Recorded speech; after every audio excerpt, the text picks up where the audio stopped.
The first time I cried in front of Jonas after we were married, I was standing at the kitchen window watching the rain come down across the fields, and I did not even know I was crying until he walked in from the barn and stopped in the doorway, and looked at me the way you look at something you were not expecting to find in your house. He did not ask what was wrong.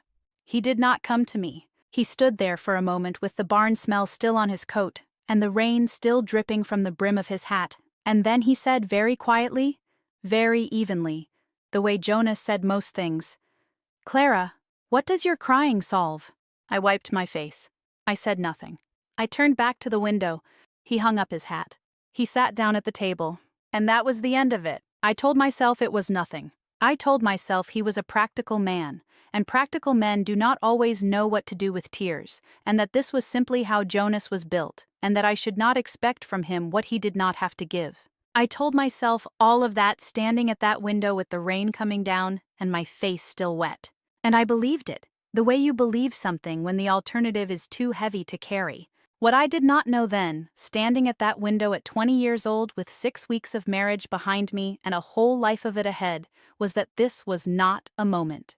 It was a door. And Jonas had just told me, in his quiet, practical way, exactly what lived on the other side of it. Before I go any further, I want to stop and say something honestly, the way I try to say everything on this channel. More than 90% of the people watching this video right now have never subscribed. And I think about that often, not because the number matters to me the way numbers matter to some people, but because it means there are women sitting with these stories in the dark, finding something in them that feels familiar, and then leaving without letting me know they were here. If something in these first few words already touched a place you have been carrying quietly, please subscribe and stay a little longer. It costs nothing, and it keeps these stories alive for the next woman who needs them. And while you are here, I want to ask you something before we continue. Tell me in the comments, was there ever a moment in your life when you were made to feel that your emotions were an inconvenience to someone who was supposed to love you? I want to know. I read everyone. I grew up in a home where crying was not exactly forbidden, but was treated the way you treat something mildly embarrassing. You did it privately, you recovered quickly, and you did not ask anyone to witness it. My mother cried sometimes, very rarely, always in the early morning when she thought no one was awake. I saw her once through the crack of the kitchen door, standing at the sink with her shoulders shaking, and by the time I came downstairs 20 minutes later she was fine. Bread rising, coffee on, face smooth as if nothing had ever been there. I learned from watching her the way daughters always learn from watching their mothers. Not from what she said, but from what she did. And what she did was this. She felt things in a room no one else could enter, and then she came out of that room and she was a wife again. I thought that was strength. I thought that was what good women were made of. I did not understand until much later that what I had been watching was not strength at all. It was erasure. Practiced so long and so thoroughly that my mother herself could no longer tell the difference between the two. When I married Jonas, I carried that understanding with me the way you carry the furniture of your childhood into your first house. You do not choose it consciously. You simply find it already there when you arrive. And Jonas had his own furniture. His own inherited understanding of what a wife's inner life was supposed to look like, and what place, if any, it was supposed to occupy in the shared space of a marriage. His father had been a quiet man. His grandfather before that. The men in Jonas's family line were not cruel men. They were simply men who had been raised inside a theology that had very little to say about a woman's emotional experience, and a great deal to say about her duty. And duty, in the world we came from, did not weep at kitchen windows. The second time I cried in front of Jonas, we had been married for just over a year. My grandmother had died, a woman I had loved more than almost anyone on this earth. A woman who had taught me to bake bread and press flowers and speak quietly when I was angry, because she said quiet anger carried further than loud anger and landed harder. She died in March, a cold, bright March morning, and I found out by my aunt arriving at my door with a face that told me before she opened her mouth. I cried for 3 days. Not constantly. In the way grief works, in waves, arriving without warning, retreating, arriving again. I cried at the table. I cried in the garden. I cried at night with my face in the pillow so Jonas would not hear. But he heard one night, and he lay still for a moment, and then he said into the darkness, not unkindly, not with anger, but with a firmness that told me this was not a spontaneous thought, but something he had been holding for a while. Clara, your grief is between you and God. Bringing it into this bed night after night is not fair to me. I stopped crying immediately. The way you stop bleeding when something cold is pressed against the wound. He did not say anything else. He went to sleep, and I lay beside him in the dark, and I felt something happen inside me that I would not have a name for until many years later, sitting in a quiet office with a woman who gave me words slowly and carefully, the way you hand sharp things to someone who has been hurt before. What happened was this. I learned in that moment that my grief had a border, that it was allowed to exist, but only up to the point where it inconvenienced someone else. That my sadness, my genuine human sadness over the loss of a woman I had loved, was a problem to be managed rather than a feeling to be witnessed. And somewhere in that lesson, without meaning to, without wanting to, without even fully understanding what I was doing, I began to manage it. The bishop preached a sermon that winter that I have never forgotten. I do not remember the exact text he used. I remember the shape of it, the argument of it. He was speaking about wives, about the nature of a wife's spirit, and how it was meant to reflect and support the spirit of the husband, the way a still pond reflects the sky. He said that a wife who was ruled by her emotions was a wife who had placed herself above her husband's peace. He said that weeping and sadness and the expression of inner turmoil were forms of selfishness when they became habitual.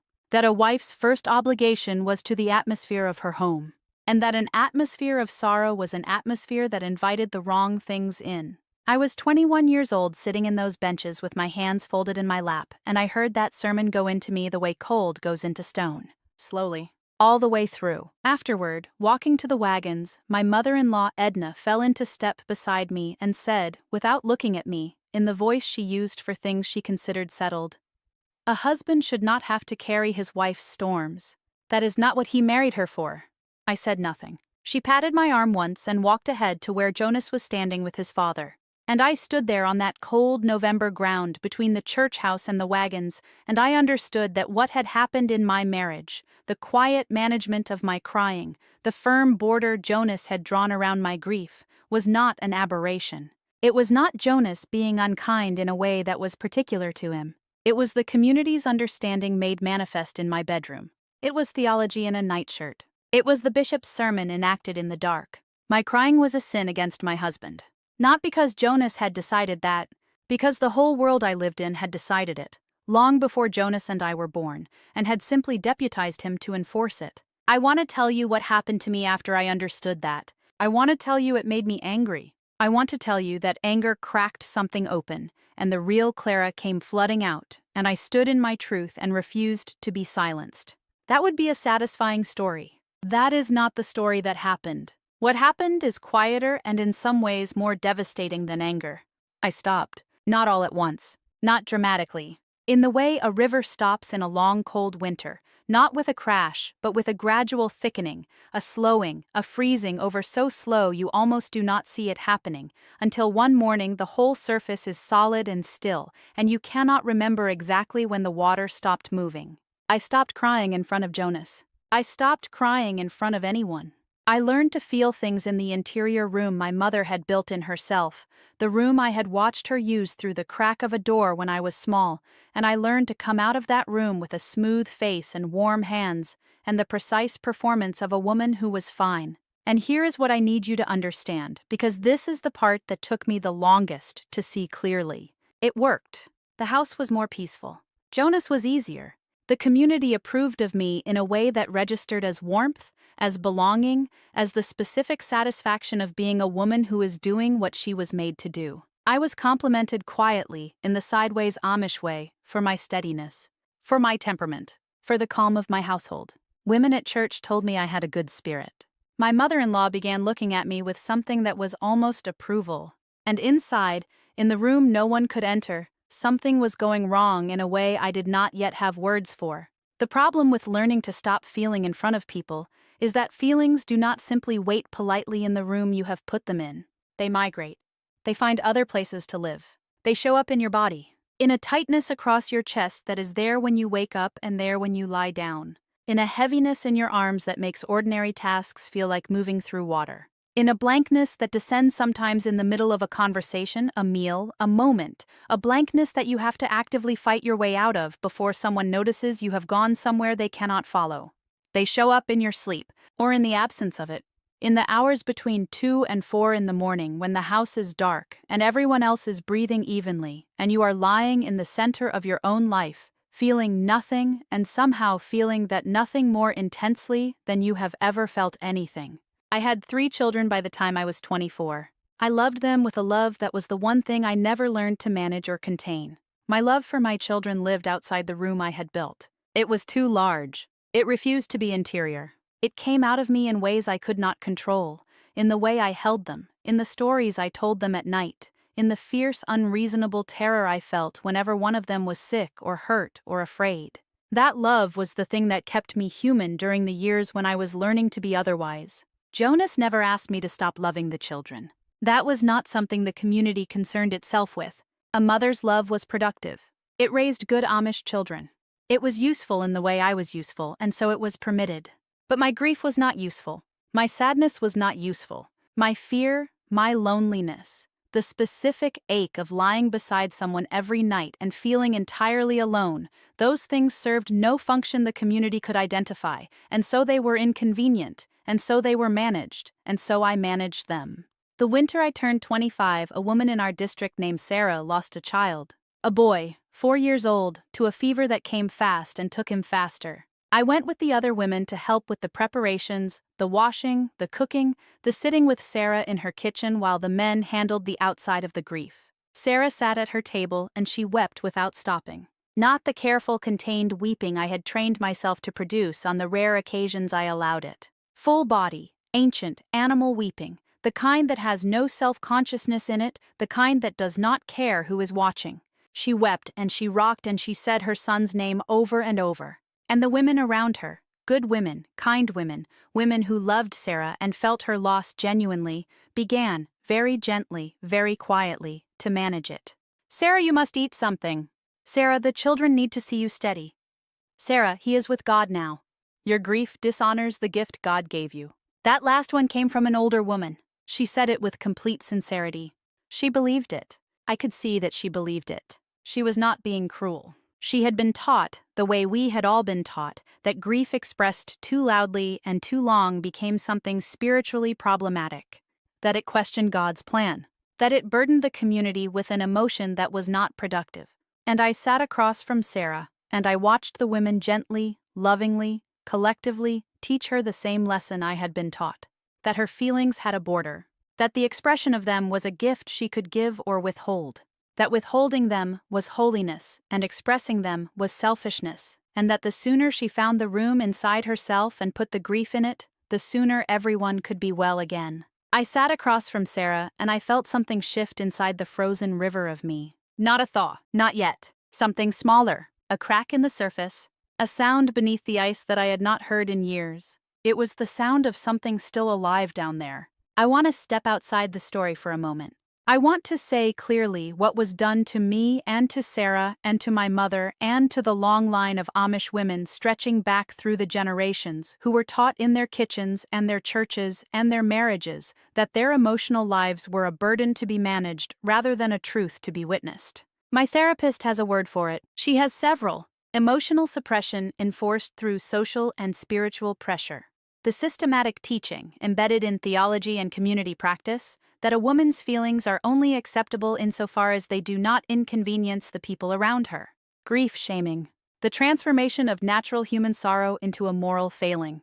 The specific cruelty of telling a woman that her pain is a sin. Affect regulation as marital duty. The expectation that a wife will manage her inner emotional state in service of her husband's comfort and the peace of the household, regardless of the cost to herself. None of those phrases existed in the language I grew up speaking. We had simpler words. We called it being a good wife. We called it having a steady spirit. We called it faith. I am not telling you that Jonas was a monster. He was not. He was a man who had been taught that his wife's emotional life was something he had the right to set limits around, and he had never been given a reason to question that teaching. The bishop who preached that sermon was not a monster. He was an old man repeating words that had been repeated to him. The women who sat around Sarah's table and gently, lovingly redirected her grief, they were not villains. They were women who had learned the same lesson and called it survival and eventually called it wisdom, because that was the only word that did not break them. The system was the thing. The ancient, quiet, dressed in plain clothes system that had decided before I was born that my inner life was secondary to my function, and that my feelings were only as valid as they were invisible. I left when my youngest was 2 years old. I will not tell the whole story of how I left today. What I will tell you is the thing that finally moved me. The specific moment the crack in the ice became something I could not refreeze. It was an ordinary evening. Jonas was at the table.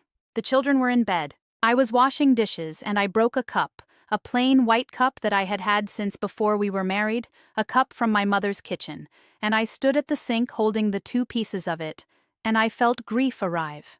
Clean and sudden, grief for the cup and for my mother's kitchen and for the girl who had stood at that window watching the rain and not yet known what was coming. And I opened my mouth to cry and nothing came out. Not because I stopped myself, because there was nothing there. The room I had built inside myself had become the whole house. There was nothing outside it anymore. The river had been frozen for so long it had forgotten it was a river. I stood at that sink, holding a broken cup, and I understood that I had completed the work the community had set out for me. I was perfectly managed, perfectly contained, perfectly useful and perfectly hollow, and I was 26 years old and I did not know if I was still in there. That was the night I decided to find out. I am 31 now. I have a therapist and a small apartment and 3 children who are learning, slowly, in the patient way children learn things when someone is patient enough to teach them, that their feelings are allowed to take up space, that crying is not a sin, that sadness is not a burden, that the inside of a person is not a room to be locked and managed, but a place to be known. My oldest, who is 10, cried in front of me last week over something small, a lost toy, a ruined drawing, I cannot remember exactly what. She cried fully, without apology, without checking my face to see if I could tolerate it. And I sat with her and I let her, and I did not say a single word about solving it or steadying herself or what her tears were for. I just stayed. And when she was done, she wiped her face and went back to playing as if nothing remarkable had happened. Because for her, nothing remarkable had happened. Crying was just a thing her body did when it needed to. It was allowed, it was safe. It did not require management. I watched her go, and I felt something move in me that I still do not have a perfect word for. Something between grief and gratitude. Something that belongs to a woman who is watching her daughter live the life she was not given, and understanding that this ordinary moment on the floor with a crying child, was what she left for. This was what the cost of leaving bought. My daughter will never stand at a sink holding a broken cup and discover that she has forgotten how to feel. That is the only inheritance I care about leaving her. If you have stayed with me until the very end of this story, I want you to know that I see what that took. I know that some of these words landed in places that are not comfortable. I know that some of you are carrying your own versions of this, your own rooms, your own rivers, your own managed grief dressed up in language that calls it strength or steadiness or faith. You are not too emotional. You were never too emotional. You were a human being inside a system that decided your humanity was an inconvenience, and you survived that the only way you could, which was to make yourself smaller until the inconvenience disappeared. And I want you to know that somewhere underneath everything that was done to you, underneath the management and the suppression and the long cold years of performing fine, you are still in there. I know because I went looking for myself at a kitchen sink at 26 years old and I found her, quiet, waiting, still. She was still there, and so are you. More than 90% of the people who watch this video will leave without subscribing, and I understand that. But if something in Clara's story today found a place in you that you thought was sealed, if something cracked the surface just a little, I hope you will stay. Subscribe to this channel and keep listening. These stories are for the women who were taught to be quiet, and I will keep telling them for as long as I have a voice. And before you go, I want to ask you something. Tell me in the comments what part of this stayed with you. Tell me if you were ever taught that your tears were too much. Tell me if you have ever stood at a sink and discovered the river had frozen. I will read every word, and I will be here next time with another story that was never supposed to leave the kitchen. Until then, your feelings were never the problem. They were always the proof that you were still alive.